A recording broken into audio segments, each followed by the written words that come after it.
one of the kind of next points that I wanted to bring up, and it kind of also sort of ties into the money, is organizing your timeline. And I was talking with Danielle a little bit earlier about how this is a really key point. I like to call it like moonwalking your timeline and creating a reverse kind of timeline. For people who start out kind of hosting an event, sometimes they don't think about working from the finish and coming backwards from it. So when you do a moonwalk timeline, when you do a backwards timeline, it allows you to kind of organize your event so that all of these pieces that we've been talking about, fall into place when they're supposed to happen. You're not just making a to-do list. A to-do list is gonna, overwhelm you. This is the structure schedule that you follow from the end, that you create from the end to the beginning, and it makes sure that all of your key benchmarks are met. You know who you're coordinating with when. You can plan for outreach, which is really important. Make sure the logistics fall into place in a timely manner. That your deadlines are set, so that you're not left kind of scrambling at the very end. And to do this, I recommend that you physically get a calendar where you can see the days between, day one, now I'm going to plan this event, and the actual day of.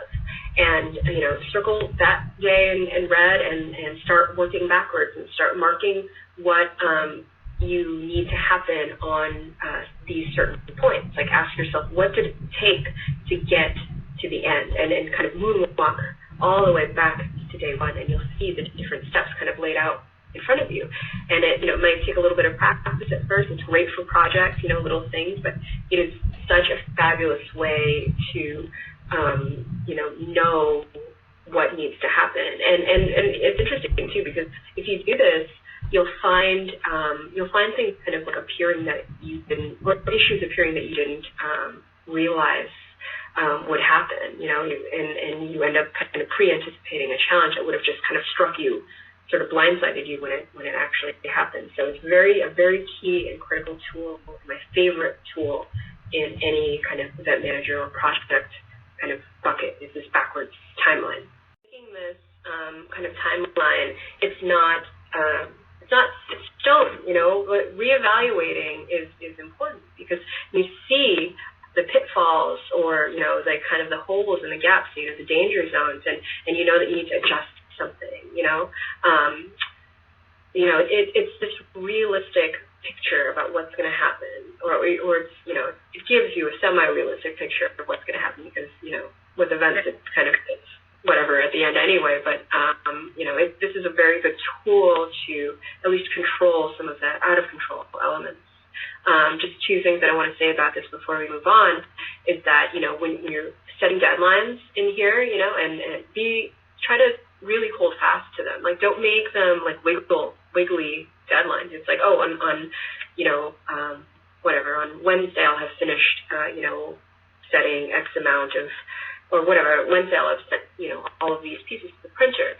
And then you're like, Wednesday I'll get it to them on Friday, like, blah, blah, blah.